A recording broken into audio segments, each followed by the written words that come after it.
morning, Mill Creek students and staff. You're watching Mctv. Today is Friday, April 29th. I'm Jordan. And I'm Dalton. And we're your morning anchors. 2 Mill Creek students attended the 4-H District Project Achievement Contest and competed in an area of public speaking. There were over 176 students from 10 different counties that competed in Douglas County. Congratulations to Dev Batula, who spoke about sports and won second place, and to Ved Batula, who won first place speaking about workforce preparation and career development.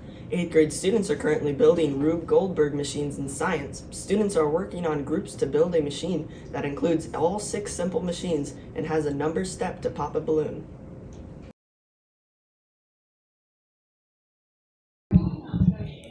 Today I'm here with Ved and Dev, and they participated in the 4-H competition in the category of public speaking. So, what was this competition?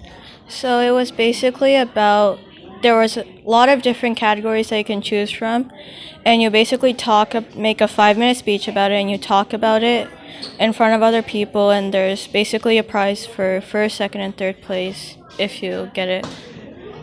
What did you talk about? I talked about the 9 steps to becoming a cardiologist. I talked about basketball. Awesome.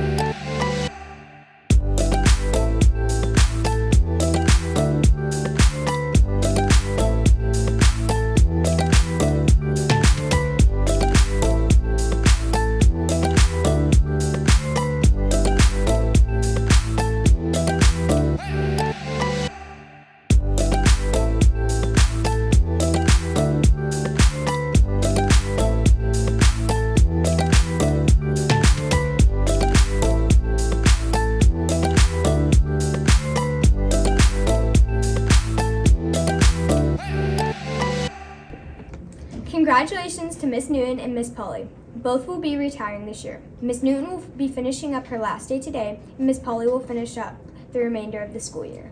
Best wishes to the both of you. Here's Molly with Miss Polly and Miss Newton. How long did you teach before you decided to retire? I've been teaching for 30 years. I've taught mostly math. I taught a couple of years of social studies and 1 year of language arts. What are you looking forward to in retirement?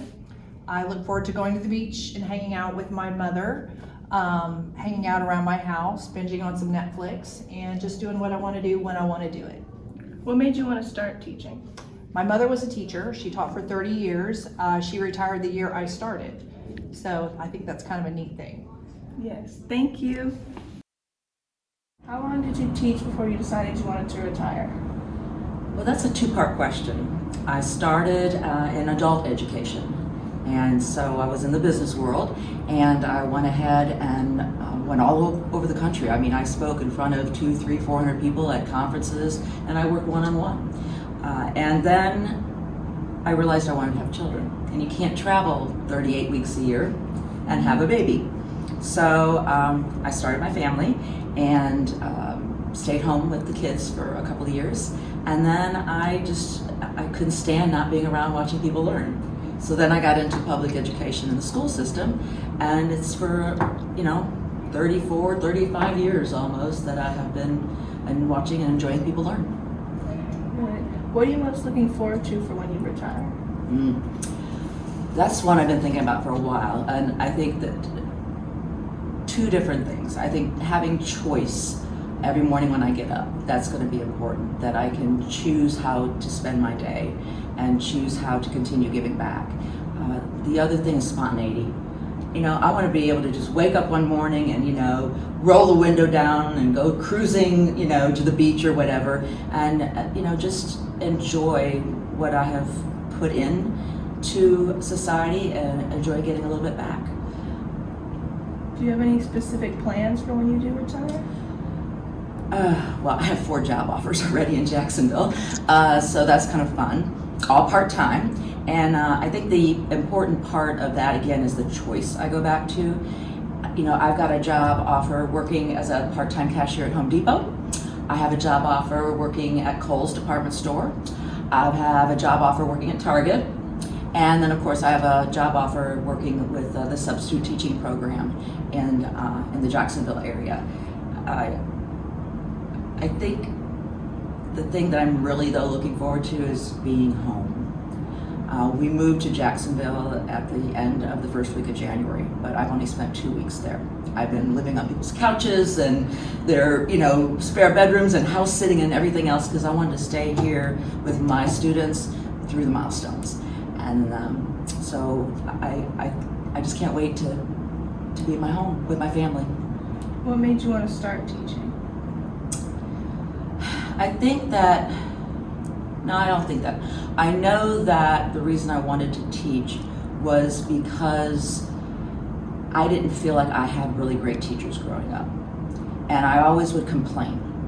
I remember, even, especially in middle school, I would complain the most in middle school, about how they don't know anything. They don't know what's going on in the real world. And, then I had children of my own, and I really did want to bring to the classroom that perspective of, I do get it, and I am going to teach you, but I'm also going to teach you not the who, where, what, where, when, and how, but I'm going to focus on the why, because I think that's really how we learn and how what we learn stays with us. And finally, what's your favorite teaching memory? How much time do you have? I guess the short. Oh, wow. Well, I think this is one of them. Let me scoot out of your distance here. This was, I taught at Carmel Elementary in Woodstock, and this was a class I had, the second grade, 2005, 2006. And these kids were really into wanting to, we were talking about time capsules. And I was telling them, people that lived 300 years ago, they would bury stuff that, and then be dug up, 50 years later, and you'd go into this time capsule and you'd look at this stuff and you go, what in the world is that? Can you imagine, 50 years ago if a cell phone was buried in a time capsule and you dug it up now? Cell phones way back in the day, the very first ones that came out were about this large. Okay, you have to almost hold it with two hands, big old antenna, and now you can literally, you can go on your watch and do it. So we spent the entire year, and every month we would gather something new, and I would just keep putting it in a box. And then the kids started writing about what was going on in the world and their perspective. And I think perspective is huge, because to me, perception is reality. So whatever they perceived to be real was real in their world. So they would just, scribble, and they're barely learning how to write. And I had that whole box I put together, and my principal at the school at this point in time went ahead and got us one of those non-biodegradable containers, and we put all this stuff in it, and we buried it in front of the school at Carmel. And we put on file here and at the county office that 20 years from now, I wanted them to promise to dig it up and to show that year's second graders what was going on. And so this was 2006, so 25 years. Do the math. Don't look at you girls. Okay, so in 2030, I want, it's a few years down the road, about 8 more years down the road. But I really want those second graders to dig that up and see what we planted 25 years ago. So that's one. Another really great memory is, this is one I'm really proud of. I was one of the teachers that opened the building. And so I got to attend the Mill Creek Middle School ribbon cutting ceremony. And that was really cool to be, like an inaugural teacher here in the building. And now I'm leaving it after a whole new part of the building has been created. That's special. But I think my most special memory here was when I spent the night with my students. Yeah, one year we got snowed in and we couldn't get out. And so they asked some teachers to stay back because we couldn't get some of the kids home. And so the girls, female teachers and the girls were in the library. The boys that weren't able to get home and the male teachers were in the gym. And we spent the night. It was great. I mean, it was like having a slumber party. And it was so cool. I learned so much about my kids. It was such a horrible situation because parents were scared to death because they couldn't come get their kids because the weather was horrible. But that was, again, I'm always looking for teachable moments, and I think a lot of that has to be with loving to learn so much myself, and I appreciate when I see a teachable moment and grabbing onto it.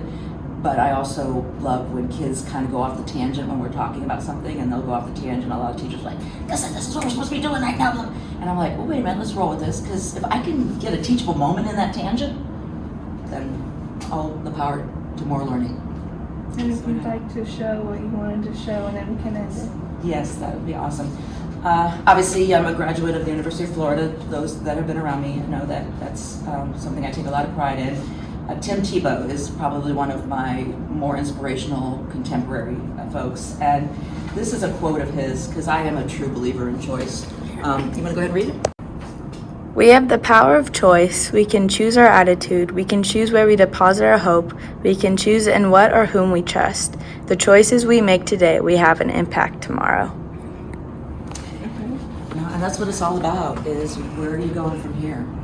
I know where I want to now journey to for my next journey, but I think my final word, 2 words that I feel so strong about that they're permanently on my body now, are these 2.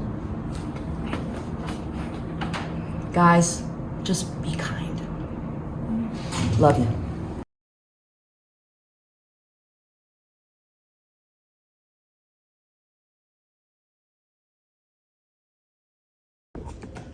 Recently, Mr. May, Miss Dillon, and Nurse McLaurin were recognized by PTSA as an outstanding administrator, outstanding teacher, and outstanding nurse. Congratulations on this honor. The Volleyball Skills Academy will be July 18th through 19th at the River Ridge High School Gymnasium for rising 6th through 8th graders only. Please see Coach Gapin in room 3102 for information. Once upon a time, in the land of fairy tales, there was a talk show titled Real Talk with Fairy Tale Legends. Snow White and her 7 dwarfs take the stage to tell the real story of what happened in their storybook. The MCMS 8th grade drama department presents the Snow White Variety Show. The show will be Thursday, May 5th and Friday, May 6th at 6:30 p.m. in the MCMS cafeteria. Our 8th grade drama students have been working hard to make it best possible. We should love and have everyone to see the show. The 8th grade dance is Friday, May 20th from 6 to 8 p.m. There will be an amazing DJ, photo booth, many fun games, dancing with friends, and delicious food. There's a supply drive to collect prepackaged snacks for the dance. Refer to your homeroom canvas announcements for more information. Well, that's all our news for this week. See you next time on MCTV.